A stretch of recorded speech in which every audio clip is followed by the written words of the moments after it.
संगमनेरच्या घुलेवाडी गावात हरिनाम सप्ताहानिमित्ताने दररोज कीर्तन सुरू असतं। यावेळी राजगुरू नगर येथील संग्राम महाराज भंडारे कीर्तनाला आले होते।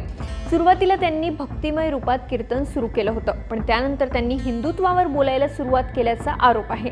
त्यामुळे उपस्थितांपैकी काहींना त्यांचं हे बोलणं पटलं नाही।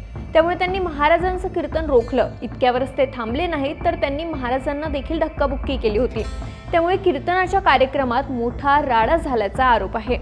काल घटनेच्या निषेधार्थ शिवसेनेचे आमदार अमोल खताळ आणि भाजप आध्यात्मिक आघाडीचे अध्यक्ष तुषार भोसले यांच्या नेतृत्वात रास्ता रोको आंदोलन केलंय।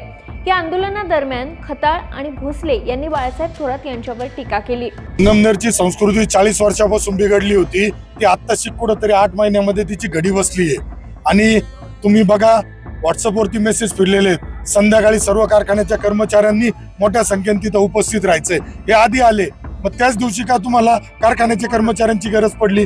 त्यानंतर काल रात्री संग्राम बापू भंडारे यांनी संगमनेरमधील कीर्तनानंतर निर्माण झालेल्या राजकीय वादावरून बाळासाहेब थोरातांना इशारा देताना आम्हाला नथुरामजी गोडसे व्हावं लागेल अशी भाषा वापरली होती।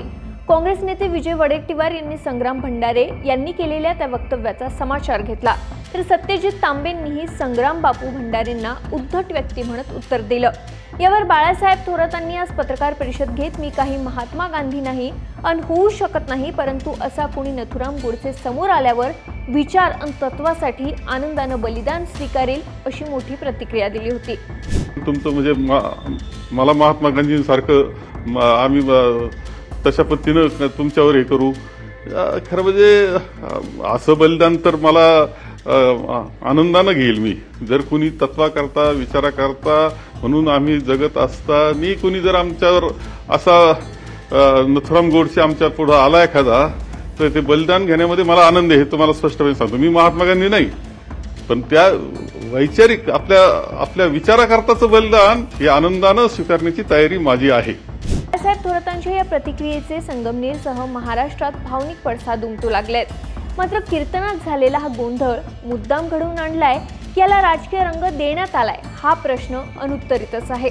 तुम्हाला काय वाटतं या सगळ्या प्रकरणात कोणाची चूक आहे? आम्हाला कमेंट करून सांगा आणि सरकारनं आम्हाला सबस्क्राईब करायला विसरू नका।